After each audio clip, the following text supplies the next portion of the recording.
আসসালামু আলাইকুম ওয়া রাহমাতুল্লাহি ওয়া বারাকাতুহু।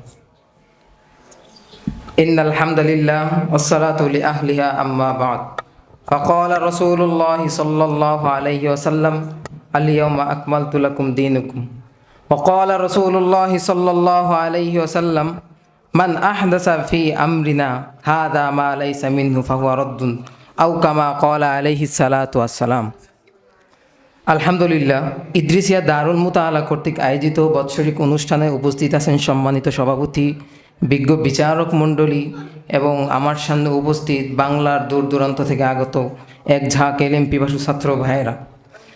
প্রিয় সাথী ও বন্ধুগণ, লক্ষ্য করার বিষয় হচ্ছে যুগে যুগে ইসলামের শত্রুরা আমাদের ইসলাম ধর্মকে বিভীষিত করার জন্য ইসলামের মাঝে বিভিন্ন ধরনের দল সৃষ্টি করে মুসলমানদের ধর্মে এবং আর্থিক দিক থেকে দুর্বল করার একান্ত চেষ্টা চালিয়ে যাচ্ছে। এই সমস্ত দলভুক্তর সাথে অনেক অনেক ভণ্ডা দলেরাও জড়িত, যেরকম উদাহরণস্বরূপ মাইজভান্ডারী, চন্দ্রপুরী, এই সমস্ত দলভুক্তরা তার সাথে অনেক জড়িত। তারা কোরআন ও হাদিসের অপব্যাখ্যা করে রাসূল করিম সাল্লাল্লাহু আলাইহি ওয়াসাল্লামের হাদিস সমূহ থেকে জাল হাদিসের মাধ্যমে আমার আপনার মুসলমান সরলমনা ভাইদের অন্তরকে বিবৃতি করে তাদেরকে গুমরাহির দিকে নিয়ে যাচ্ছে। কিন্তু আজকে আমাদের এই দেশে কোরআন এবং সুন্নাহ মোতাবেক আইন না থাকার কারণে তাদের এই শিরক দিনে দিনে বেড়েই চলছে। যেরকম গান বাজনাকে শুধু জায়েজই নেই, বরং তারা ইবাদতের অংশ বলেও আখ্যায়িত করে এবং মশারির নিচে মহিলাদেরকে মুরিদ বানায়।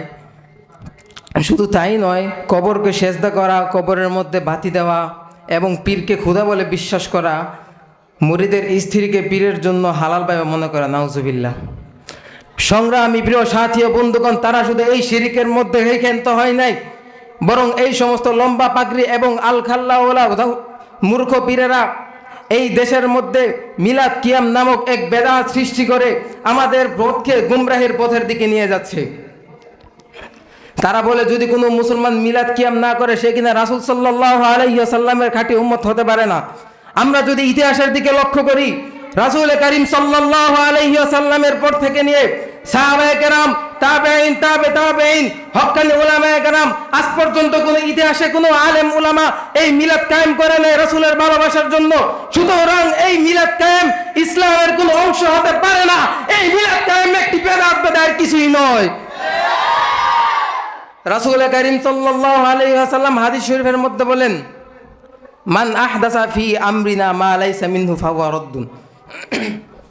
অর্থাৎ যে ব্যক্তি আমাদের এই দ্বীনি কথার মধ্যে কোনো দ্বিতীয় কোনো কথা প্রকাশ করে তোমরা তাকে প্রত্যাখ্যান করো। মহান রব্বুল আলামিন কুরআনুল কারীমের মধ্যে ইরশাদ করেন, আল ইয়াউমা আকমালতু লাকুম দীনাকুম, আমি তোমাদের দ্বীনকে পরিপূর্ণ করে দিলাম।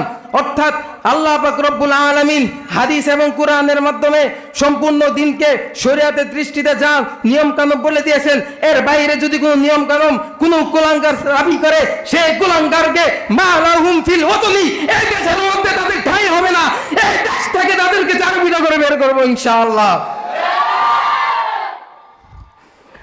যদি তারপরও তোমরা কেউ এই দেশের ইসলামের উপর আঘাত আনার চেষ্টা করো, যদি তারপর তোমরা কেউ নবীর ভালোবাসা নিয়ে ছিনিমিনি খেলার চেষ্টা করো, তাহলে স্পষ্ট ভাষায় বলে দিব, শাপলা চত্বরে লক্ষ লক্ষ মুজাহিদদের রক্ত কিন্তু এখনো শুকিয়ে যায় নাই। নবী প্রেমীদের বুক থেকে নবীর ভালোবাসা এখনো ক্ষান্ত হয় নাই।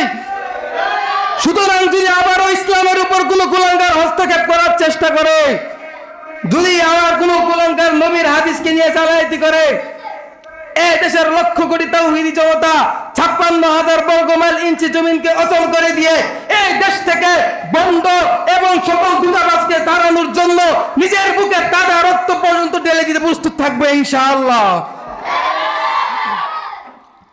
সংগ্রামী প্রিয় সাথী ও বন্ধুগণ, যদি আমাদের এই কথার দ্বারাও তাদের যদি কোনো পরিবর্তন না আসে, তাহলে আমাদের হাদিসের উপর আমল করতে হবে।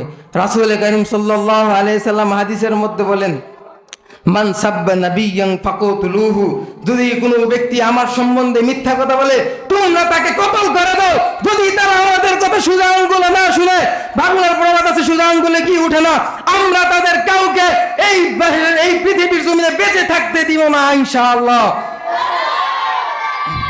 কোরআন হাদিসের বাইরে যারা কিনা, কোরআন এবং হাদিসের বাইরে যারা কোনো ব্যক্তিকে অন্ধ অনুসরণ করে, এবং সে ব্যক্তি যত বড় পীর হোক না কেন, সে ব্যক্তি যত বড়ই বুজুর্গ হোক না কেন, সে ব্যক্তি যত বড় আল্লাহর সন্তান হোক, সে ব্যক্তি যত বড় শেখ হোক, যদি তার আকীদা কোরআন হাদিসের বাইরে থাকে, তাহলে সে ব্যক্তির পথ অনুসরণ করা, সে ব্যক্তিকে অন্ধবিশ্বাস করা, এটা কখনো হেদায়েতের পথ হতে পারে না।